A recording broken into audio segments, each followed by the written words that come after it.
After 25 years, my company decided to terminate me. The new partner said best of luck, and HR talked about necessary downsizing. Then, 70% of their clients pulled their accounts. The founding partner demanded, "What is going on here?" Little did he know, but we've decided to restructure the client relations department, Ruth. Today will be your last day. The words hung in the air of the sleek conference room, like an unwelcome odor. I stared at Dominic Hayes, the new managing partner who had joined Franklin & Associates just 8 months ago. His expression was practiced, a careful blend of corporate regret and detached professionalism. After 25 years? My voice remained steady despite the earthquake happening inside me. "Business decisions aren't personal," he replied, sliding a manila folder across the polished table. "HR has prepared a severance package, 2 months' salary and continuation of benefits through the end of the quarter." Janice from HR sat beside him, nodding sympathetically while avoiding eye contact. "The necessary downsizing affects several departments," she added. "This isn't a reflection on your performance. Wasn't it though?" At 58, I was the oldest employee in client relations. My salary was commensurate with my experience that had helped build Franklin & Associates from a scrappy legal consulting firm into an industry leader. "Does Arthur know about this?" I asked, referring to Arthur Franklin, the founding partner who had personally hired me 25 years ago. Dominic's jaw tightened. All partners were consulted on restructuring decisions. An obvious non-answer. Arthur had been in London for the past 3 weeks, negotiating our expansion into the European market. "Best of luck in your future endeavors," Dominic concluded with a smile that never reached his eyes. "Security will escort you to clear out your desk." Standard protocol. I'd helped write that protocol 12 years ago. My name is Ruth Pearson, and until 10 minutes ago I was the Senior Director of Client Relations at Franklin & Associates, one of Boston's premier legal consulting firms. I devoted my career to building relationships with our clients, understanding their needs, anticipating their concerns, and ensuring they felt valued beyond the billable hours. In an industry where firms were often seen as interchangeable, I'd made sure our clients saw us as irreplaceable. Now I was being discarded like an outdated policy manual with nothing but a manila folder and platitudes to show for a quarter-century of dedication. As the security guard hovered awkwardly by my desk, I methodically packed my personal items. Photos with clients at charity galas, thank you notes from the Chambers family after we helped them navigate a complex corporate restructuring, the crystal paperweight Arthur had given me on my 20th work anniversary. My phone buzzed a text from Catherine Winters, CEO of Winters Healthcare, our largest client. "Ruth heard troubling rumors about changes at FNA. Our quarterly review is next week. Call me ASAP." I looked up to see Dominic watching from his office already on the phone, no doubt spinning damage control. What he didn't know, what none of them seemed to understand, was that client relationships couldn't be transferred in a memo or reassigned in a database. They were built on trust, consistency, and personal connection, and I had just been severed from 25 years' worth of those connections. I joined Franklin & Associates in 1998 when we occupied half a floor in a modest office building and had exactly 17 clients. Arthur Franklin was 42 then, bursting with ambition and determined to create a different kind of consulting firm. One where client satisfaction genuinely mattered more than billable hours. "Numbers are the language of business," Ruth he'd told me during my interview, "but relationships are its heart. Anyone can crunch numbers. Not everyone can build trust." Over the years, I'd embodied that philosophy. While others chased promotions through high-profile projects and office politics, I focused on becoming indispensable to our clients. I remembered their children's names and college choices. I knew which clients wanted detailed technical explanations and which preferred big-picture summaries.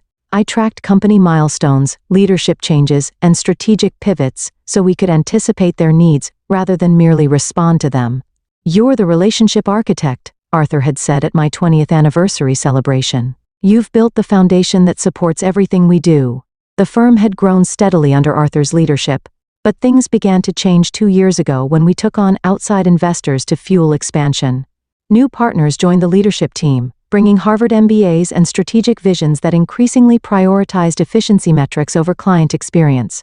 Dominic Hayes, with his slick presentations and ruthless focus on the bottom line, had been the most aggressive of these additions. Since his arrival, employee turnover had increased by 40%. The unofficial motto had shifted from Arthur's clients first to Dominic's maximum value extraction. I'd voiced concerns during executive meetings, pointing out that our client retention rates were beginning to slip. We're sacrificing long-term stability for short-term gains, I'd argued. The market is changing, Ruth. Dominic had responded dismissively. We need to adapt or die. Some of our legacy processes are frankly outdated. I'd noticed my gradual exclusion from strategic discussions over the past 6 months. Meeting invitations stopped arriving. Email threads omitted my address. Younger team members were assigned to key client accounts as secondary contacts without my consultation. Still, I'd assumed my institutional knowledge and client relationships would protect me. After all, I managed relationships with clients who represented over 60% of our annual revenue. Catherine Winters alone brought in nearly $4 million yearly and had explicitly stated in her last contract renewal that she wanted me as her primary contact. Recently, though, I'd sensed something more ominous brewing. Last week, I'd overheard Dominic on the phone. The restructuring gives us an opportunity to trim the legacy fat. Their retirement plans would cost us millions in the long run. I should have seen it coming. But after 25 years, I'd made the mistake of thinking loyalty still counted for something.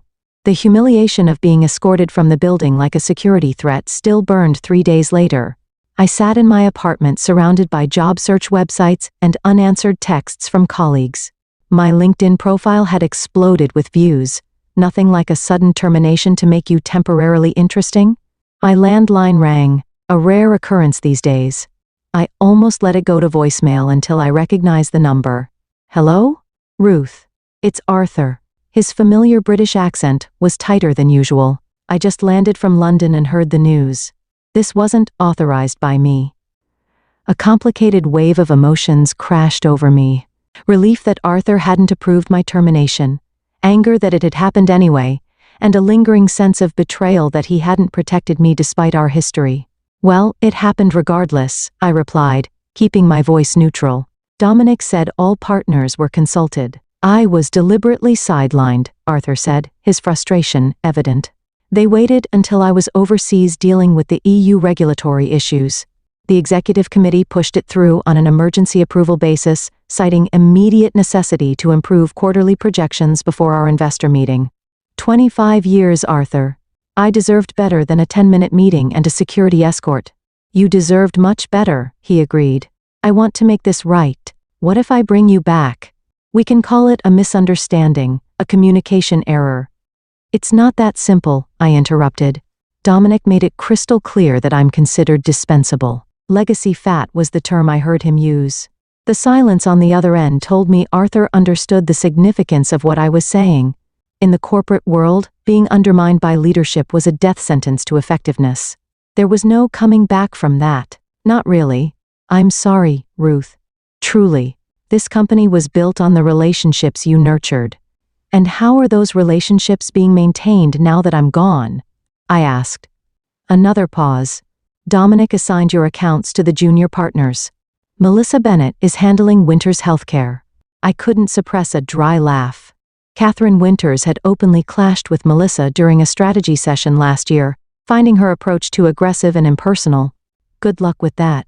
After hanging up, I stared at my phone as it began to light up with notifications. Clients were reaching out, not just Catherine, but Douglas from Archer Pharmaceuticals, Belinda from Summit Financial, the entire executive team at Westridge Manufacturing. Word was spreading about my departure. I hadn't reached out to any of them. I was too professional to badmouth my former employer regardless of how they'd treated me. But clients talk to each other. They belong to the same industry groups, sit on the same boards, attend the same conferences. My doorbell rang. A courier handed me a thick envelope. Inside was a formal letter from Catherine Goldstein, the most sought-after headhunter in Boston's consulting world, along with a handwritten note. Heard what happened at FNA. Several firms would value your client portfolio. Dinner tomorrow? I set the letter down, thinking about Dominic's smug face as he terminated me. I wasn't going to sabotage Franklin and Associates. I didn't need to. They had already done that themselves. The next morning, my phone rang at 7:38 a.m.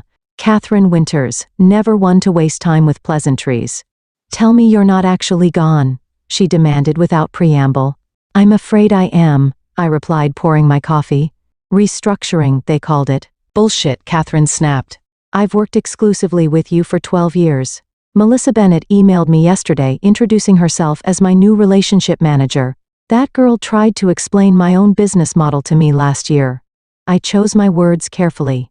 Franklin and Associates is making strategic changes. I'm sure they believe they're acting in the best interest of their clients. Don't give me the corporate line, Ruth. We've known each other too long. Catherine paused. Where are you going next? I haven't decided yet. Well, decide quickly. Our contract with F&A is up for renewal in 60 days.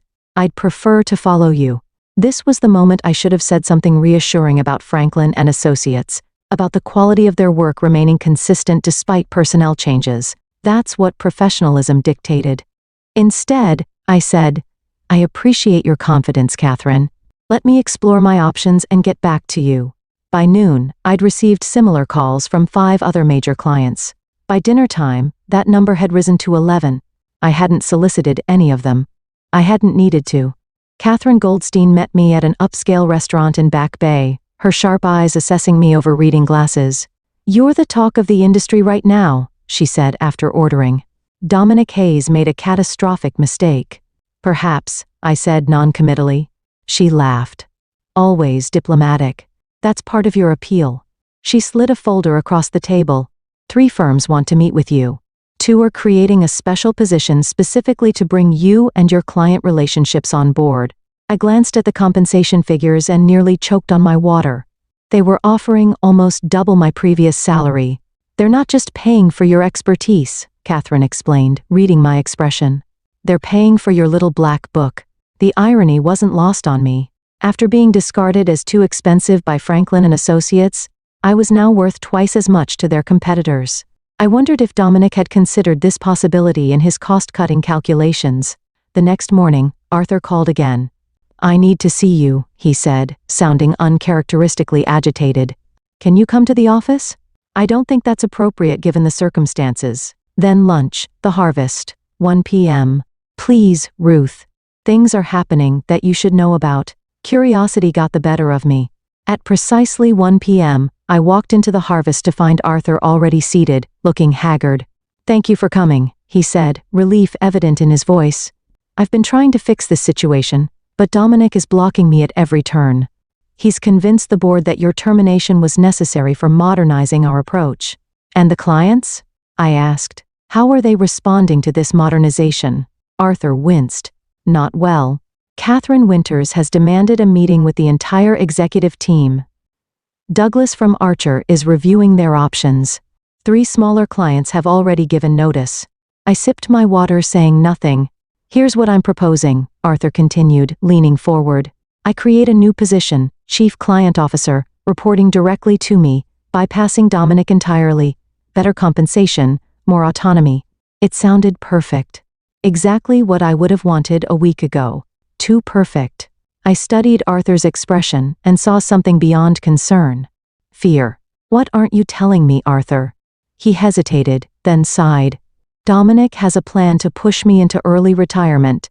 He's been consolidating power, building alliances with the newer partners. If the client situation deteriorates further, he'll use it as leverage to force me out. So that was it. Arthur wasn't trying to save me. He was trying to save himself. I was simply the means to that end.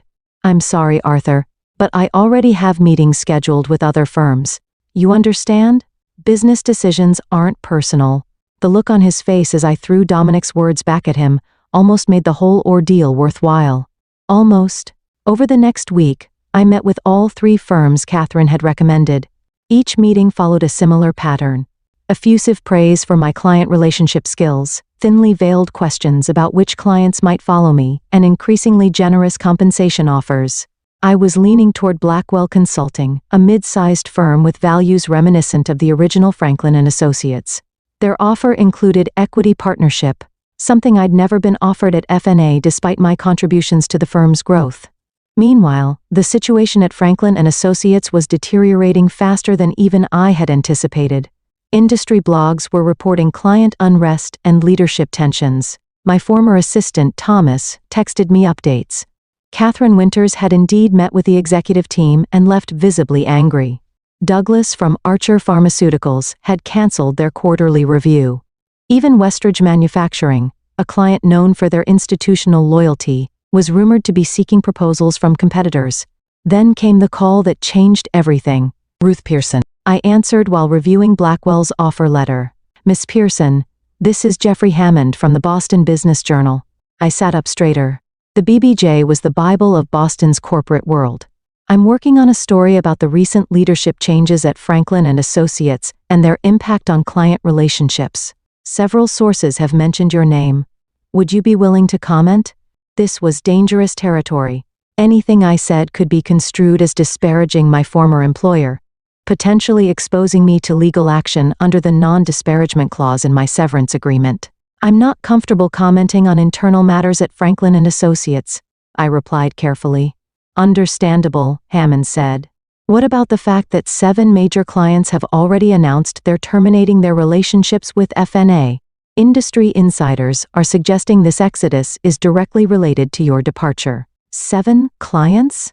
I'd only spoken directly with 15, and none had definitively stated they were leaving FNA. I can't speak to clients' business decisions, I said. Many factors go into selecting consulting partners. Of course. I could hear Hammond typing. One more question. Any comment on the letter signed by 26 of FNA's clients demanding Arthur Franklin replace Dominic Hayes as managing partner? I nearly dropped the phone. I have no knowledge of such a letter. After hanging up, I sat in stunned silence.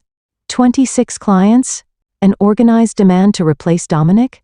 I hadn't orchestrated any of this. My phone buzzed with a text from Thomas. Emergency all-hands meeting called for tomorrow morning. Partners flying in from everywhere. Dominic looks like he's about to have a stroke.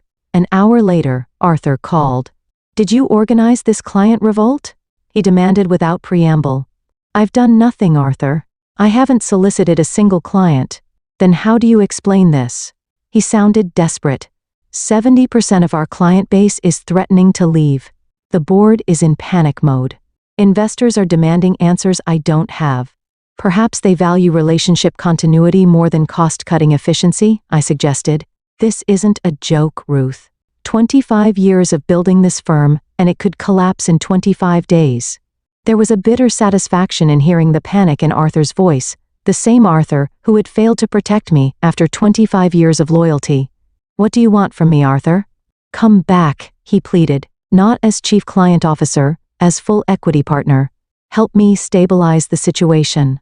Partner. The position I deserved for at least a decade, but had been repeatedly denied. And Dominic? Arthur's voice hardened. The board is meeting tonight. His future will be decided before tomorrow's all-hands meeting. I thought about the Blackwell offer in front of me.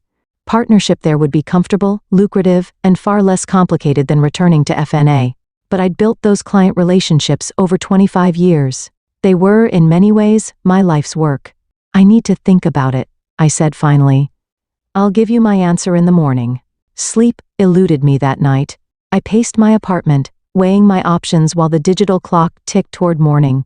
Returning to Franklin and Associates would mean facing the colleagues who had watched my humiliating exit in silence. It would mean navigating the political aftermath of Dominic's apparent downfall, a downfall I hadn't engineered, but would certainly be blamed for. The firm's culture had been deteriorating for years. One leadership change wouldn't fix that overnight. On the other hand, Blackwell offered a fresh start. New colleagues, new culture, new opportunities. The compensation and partnership were generous. I could bring willing clients with me and build something vibrant. By 6 a.m. I'd made my decision. I called Catherine Goldstein, knowing she'd be awake. I'm going with Blackwell, I told her. Smart choice, she replied. I'll let them know.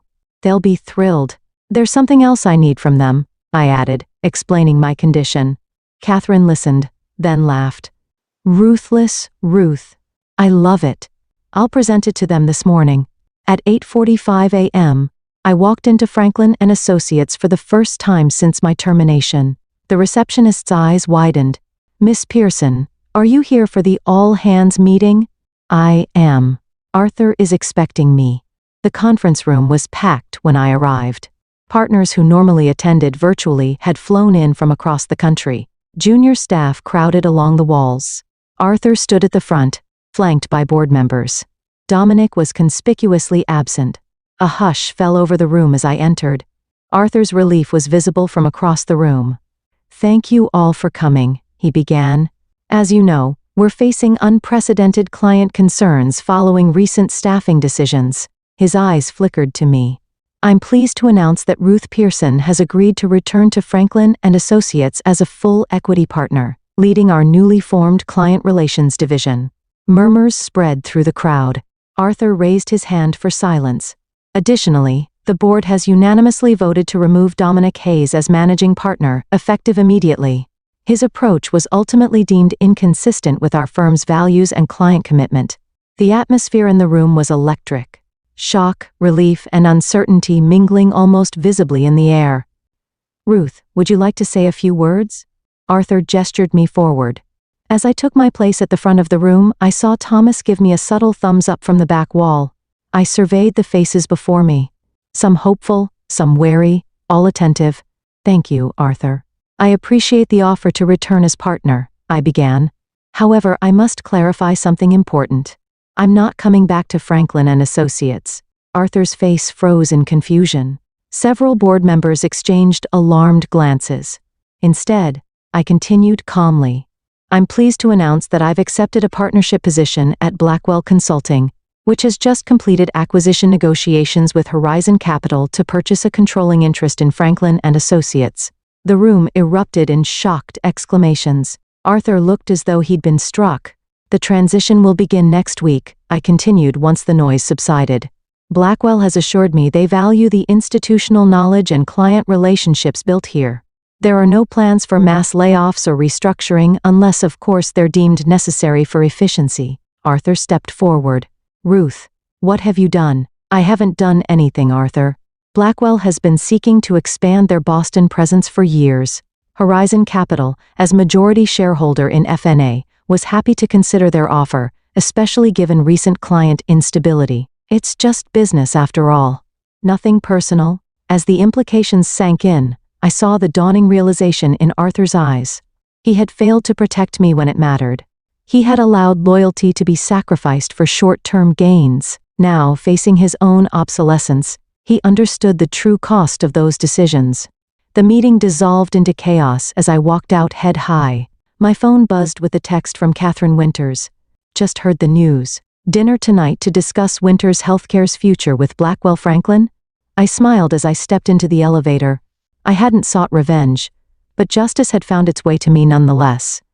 The Boston Business Journal broke the story the next morning. Consulting shakeup. Blackwell acquires Franklin and Associates after client exodus.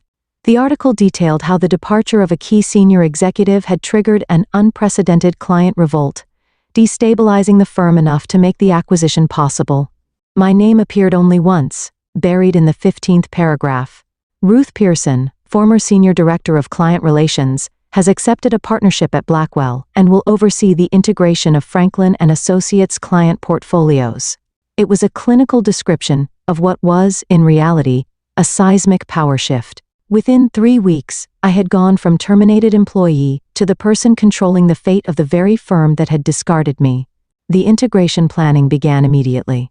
I worked from Blackwell's offices, reviewing organizational charts and client portfolios from both firms.